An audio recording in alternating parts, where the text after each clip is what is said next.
Allez, tout le monde va fond, on va fond.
May your reign be praised, King Osetutu.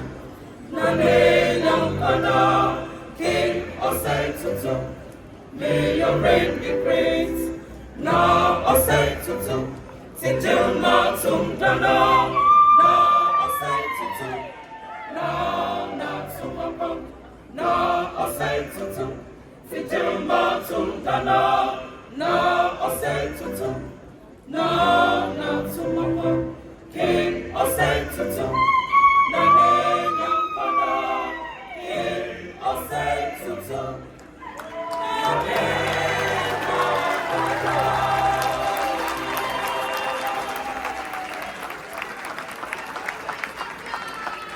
Congratulations.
From emancipation and Wesley Girls School to Addis Ababa Village, Catholic child and St. Augustine. The Methodist Church, the Catholic Church, and the Anglican Church led the way in providing the best in education and in conditions of gender equality long before the value of inclusivity gained universal acceptance. Sure. This university, on which we have to depend for the training of our teachers, stands as a crowning jewel of the city of enlightenment, from whose commanding hills and sandy beaches, millions of the best brains in our land have been molded, have grown the best talents who have kept the restoration of our nation. Sure. This university began life in 1962 as the University College of Education, in a special relationship with the University of Ghana, with the prime mandate of producing graduate teachers to meet the manpower needs of the Ghana Education Service. Sure.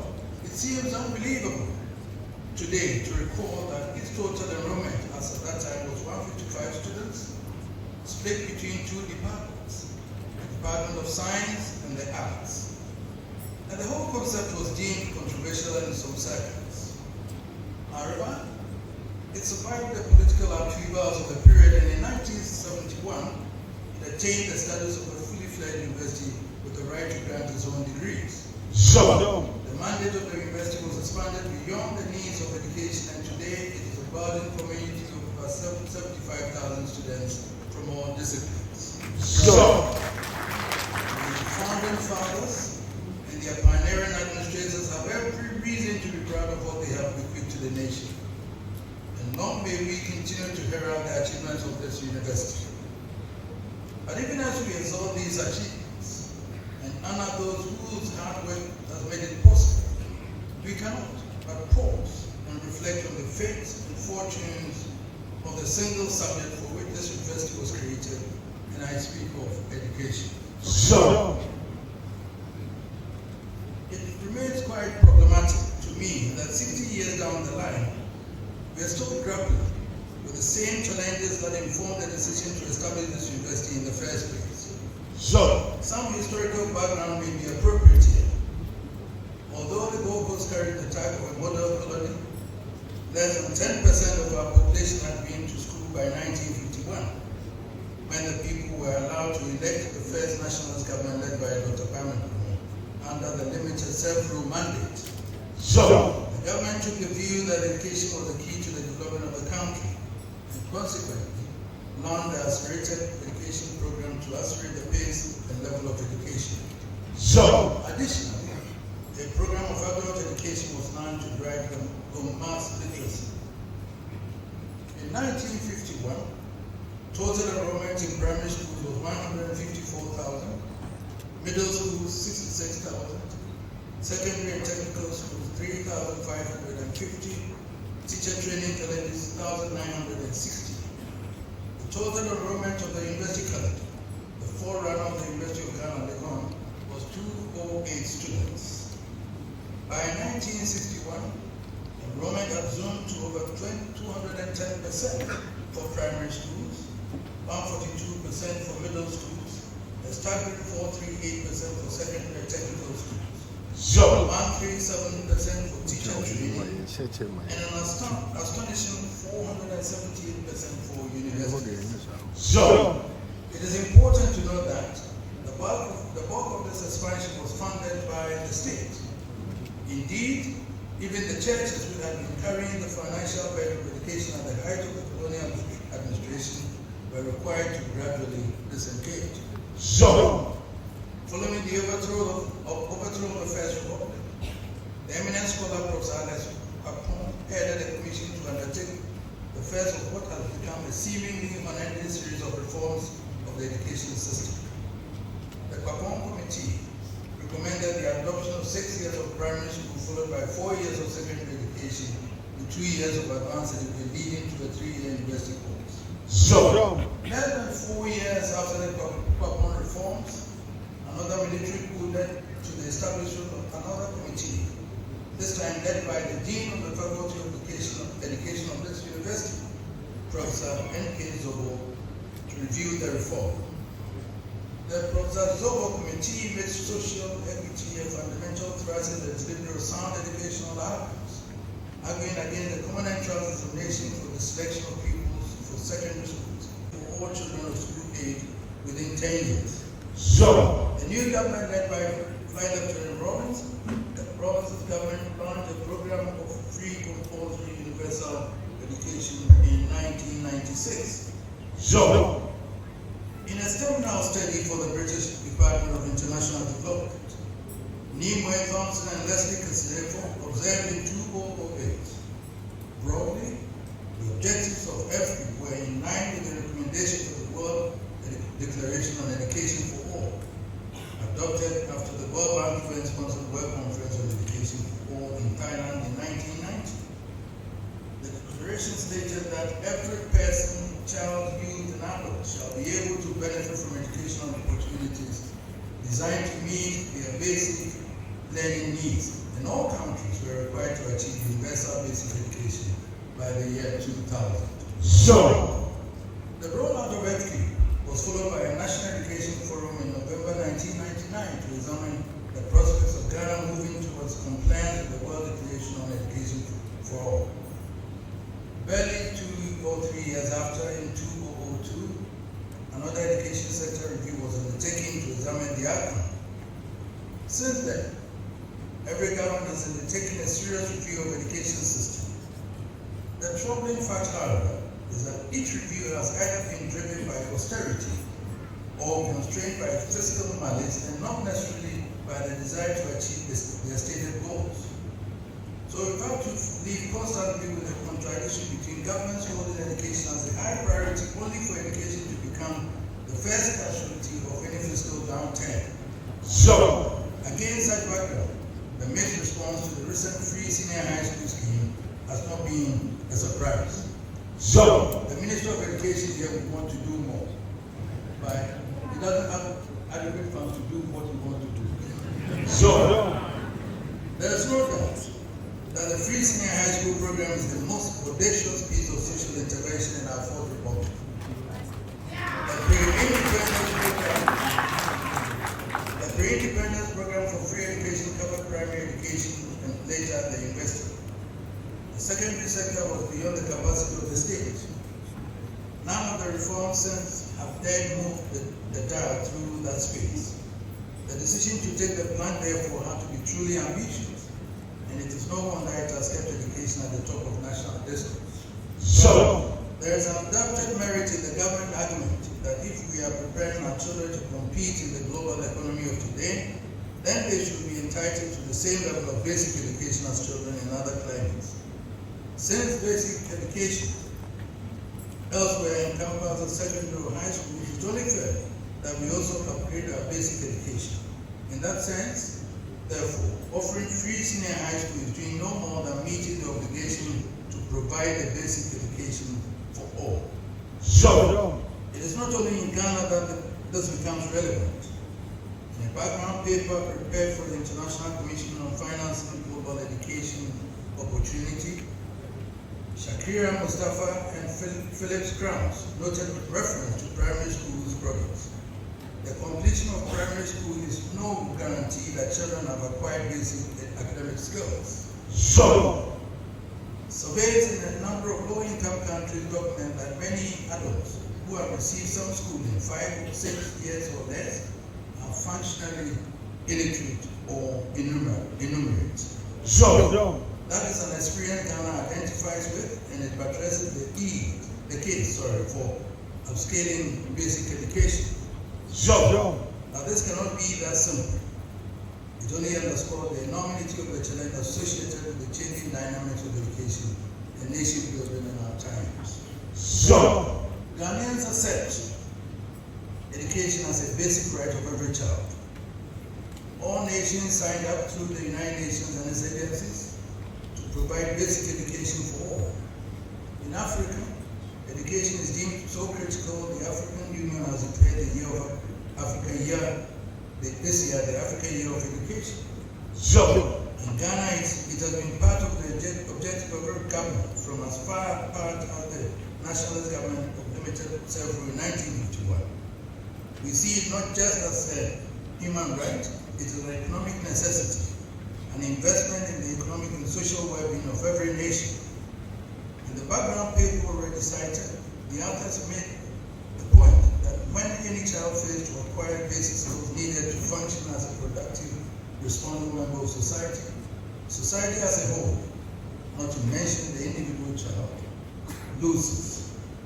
The cost of educating children is far outweighed by the cost of not educating them.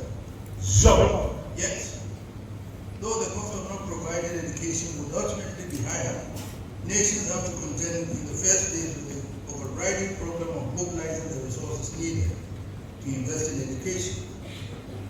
Without the resources, even our most desirable goals cannot be achieved, and that sadly has been the problem not only for Ghana but for Africa.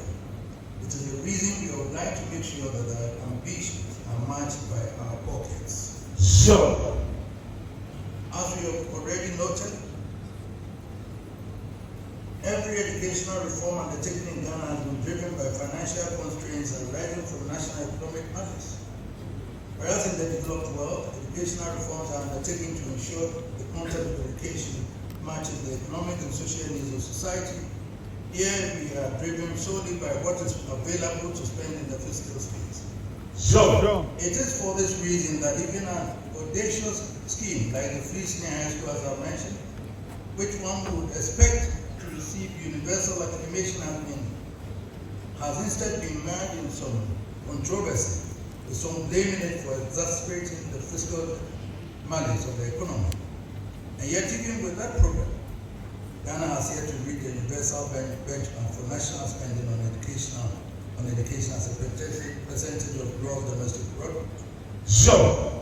In the latest UNESCO World Education Finance Watch Report of 2024, the scorecard which monitors progress towards achieving the universal benchmark for spending on education showed that overall, only the high-income countries are more likely to be classified as either having achieved or having a high probability of 75% of achieving the 2025 benchmark for spending on education.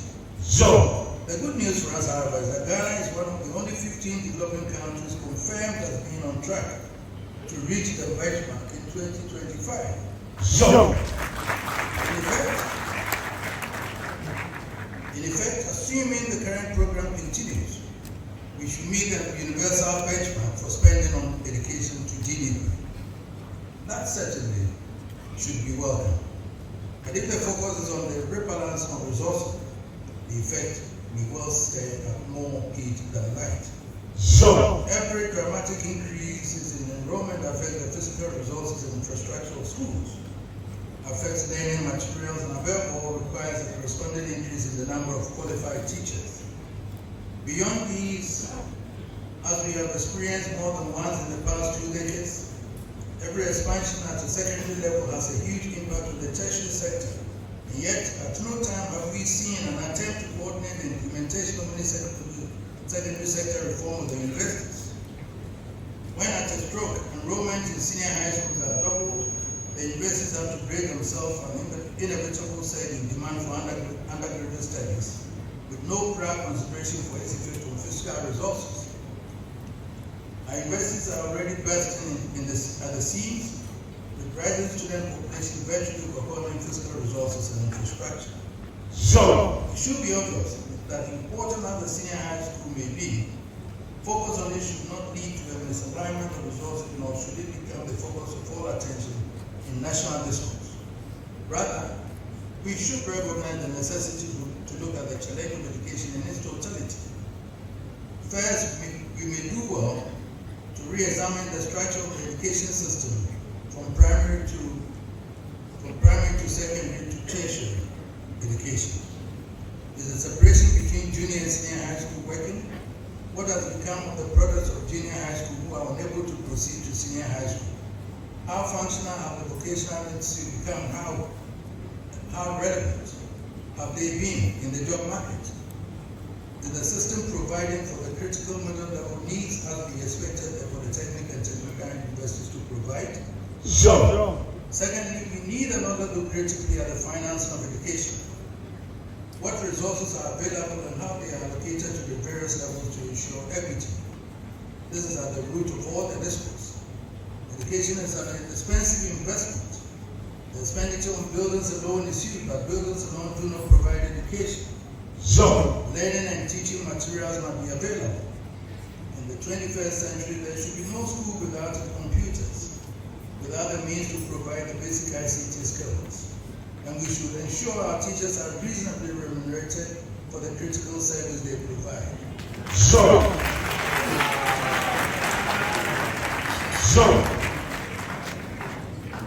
Thirdly, we need to reappraise the content of education from pre-tertiary to tertiary to see how far they go to meet the needs of the economy and society in this fast-changing world. so, There are many areas of the system crying for updating and many anomalies requiring correction. The ongoing prioritizing of STEM education is a step in the right direction, but it is necessary to caution about the risk of restricting it to an elite class and leaving the broader system with no knowledge of these critical skills. so, For the sake of equity, we should ensure equal opportunities for all to acquire these vital skills in their education journey. so, Education must lead the nation's response to the incredible challenges of climate change. so, If we are to fully appreciate the gravity of the threat to our planet and come to terms with what needs to be done to obviate the consequences, our education system must infuse in us, from the pre-primary stage to the tertiary, the science and the knowledge which should guide our actions. It is the only way we are going to make it possible for our communities to appreciate the necessity to protect our forests and our river bodies and restore the respect which our forefathers had for their environment. so, We need to reflect seriously on how we refocus education to guide us towards a sustainable world. so, I'm sure this audience will share the need for considerable reappraisals at the tertiary level to ensure our investments are fully aligned to the needs of society. It is right for the nation that we seek to maintain high standards in our investing, but it will be astonishing to demand higher entry requirements for some courses than the renowned Ivy League and Oxford universities in the United States and Europe. so, I find it incomprehensible that we have deliberately capped the number of students our universities should admit for medicine and law, even though we have a huge vacancy of doctors and a abundant number of students who have met all the qualifying standards. so, We have the absurd situation in which parents of Ghanaian students have to find foreign exchange to send their children to Europe and other places to study medicine abroad, and then return to be employed by the Ghana Health Service. so, Assuming there are some impediments in the way of increasing the intake of students, would it not make more sense to remove those impediments to allow for all qualified students to gain admission and perhaps offer space for foreign students who will pay as in foreign currency? so, Beyond these key professions, it remains a sole issue whether our education system is producing the skills set needed to keep business and industry moving. But however we may try within the educational establishment to refocus education, it will be to no avail unless we can get the national economy into good shape. so, It remains incontrovertible that only the state can deliver the resources needed to achieve the goal of education for all. And only a strong, resilient, and sustainable economy can generate the needed resources. so, Because education is so critical for the state, and the state is correspondingly critical for education, I see the need for a special kind of relationship between the state and the education establishment. so, As the Chancellor and Chair, you will be aware that we made education the focus of our reign when we ascended the Golden Street 25 years ago. so, As a concrete expression of our commitment, we established our education fund, which has become an example of the support that education can derive from non-state actors. so, I've also had the privilege to be the Chancellor of Primary University of Science and Technology. As Chancellor, by the way, I was appointed by the university, not the government. so, As Chancellor, I've had the title lending support to the university establishment as it struggles to obtain the resources they need in pursuit of their goals, while through the Education Fund, we have tried to demonstrate what non-state actors within the community can do to generate resources to support education. So, Combining the role of both as mobilizing consumer of educational resources has given me a perspective from which to ponder some troubling questions. so, Is education delivered the goals and objectives for Ghana? Has education delivered the intended outcomes? Has education justified the sacrifices that are demanded of the people? Has Ghana education been truly fit for purpose?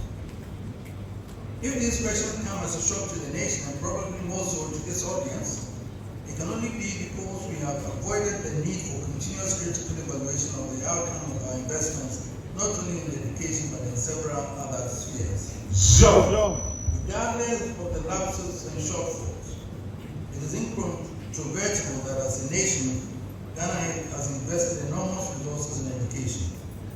The explosion in tertiary education has produced a multitude of highly educated men and women with the skills set to manage and direct the affairs of the nation. so, In every sector of our society, our affairs are in the hands of actors who are not just educated but highly qualified.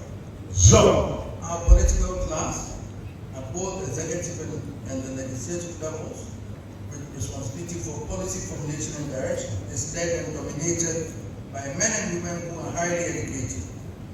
We have a judiciary service which is very highly educated.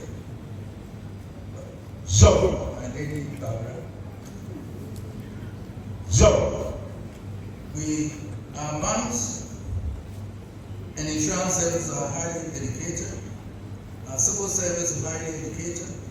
Our customs and internal revenue service actors are very highly educated. Our police and security services are highly educated. Our military is highly educated. Logically, you would expect this output of highly educated leaders to translate into greater efficiency in the management of our affairs, particularly in the management of the national economy. so, But when I hear the endless lamentations about our economy is in distress, when I see our legislature incredible, unable to agree on issues of national interest, when I'm told about the decline in public confidence in law enforcement, I can't help asking myself, is that what education can deliver for all our investment and all our sacrifices? so, so, We should not forget that financing education has required enormous sacrifices. Through the worst of economic circumstances, the state has been obliged to devote a considerable percentage of our tax revenue to education. so, Ironically, the bulk of this revenue will come from farmers, some of whom are the least educated and probably the poorer section of society. So we have the incongruous situation of the poor financing the education of the rich. so, Finally, we have the personal sacrifices parents make in the education of their wards. so, All these sacrifices are justified as investments in the future well-being of the wards and society as a whole. so, But if the outcome of education is to produce an army of skilled and able young men and women who cannot find jobs to aptly apply their acquired skills, and if continually we are confronted with questions about competency in the management of our resources, so, how can we respond to anyone who questions the ultimate value we place in education? so, By raising the question, we do not seek to cast doubt on the value of education per se. We have rather prodded the nation, and particularly academia, to be alive to the necessity of undertaking a rigorous evaluation of the outcome of education relative to the benefits accruing to the nation to give us the tools to correct any lapses before public confidence is eroded. so, In fact, the situation we face reinforces the need for a special relationship between academia and the state. so, There was a period in our history during the First Republic when academia was deemed to be closeted in an ivory tower, a distance away from the real world. That is no longer an issue. You are as integrated into society and in tune with its pulse as it is possible to be. so, You are the teachers who are preparing and mentoring the men and women who are taking control of our lives. As political leaders, judges, economists, bankers, mandarins, diplomats, military and police officers. As teachers, you are like parents who should have a lifetime interest in the performance of your students. So. As their success inspires you, so their failure should burden you. So. Beyond the personal relationship between teacher and student, there's an even greater linkage that needs to be strengthened. The university is the storehouse of knowledge. All the knowledge required for nation building. More than the storehouse of knowledge, the university is a laboratory for research, cultivation and discovery of answers to the social, physical needs of society. You will all be aware of how much the works of the universities have informed policies that have shaped countries and a revolutionary society. So. Countries and societies through time. So. Much of the scientific and other discoveries that have revolutionized society owe their roots to the universities and to the collaboration between universities and either the state or private business. So. Unfortunately, in our country, there's hardly any evidence of the meaningful collaboration that needs to exist between the state and the universities. Perhaps one reason the role of academia has been downplayed is that we have allowed the abrasive political divisions to permeate our sacred campuses. So. Turn them into battlegrounds for partisan combat instead of avenues for imbibing and participants in knowledge. So. It is time, in my view, for all of us to wake up to the negative impact this has caused and make an effort to reverse the situation. So. We can begin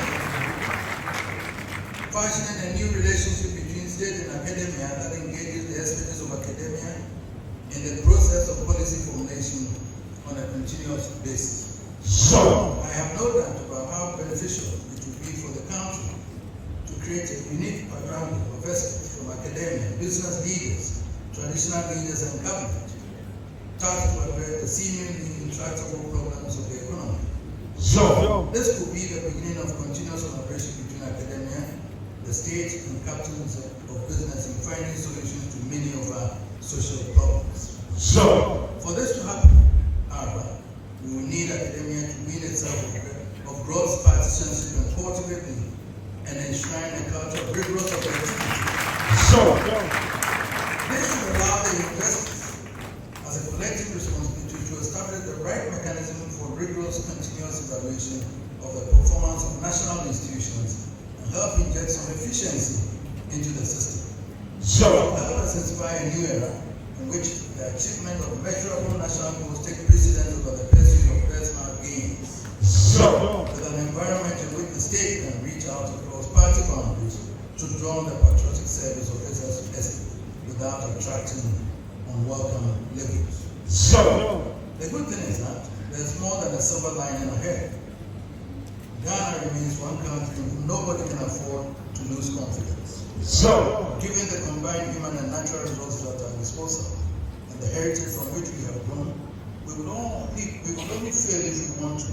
And I don't believe there's any Ghanaian who contemplates failure anytime. Let's hope then that we will not give into any doctrine of despair, arise with the challenge to have a new era for Ghana. So. Thank you.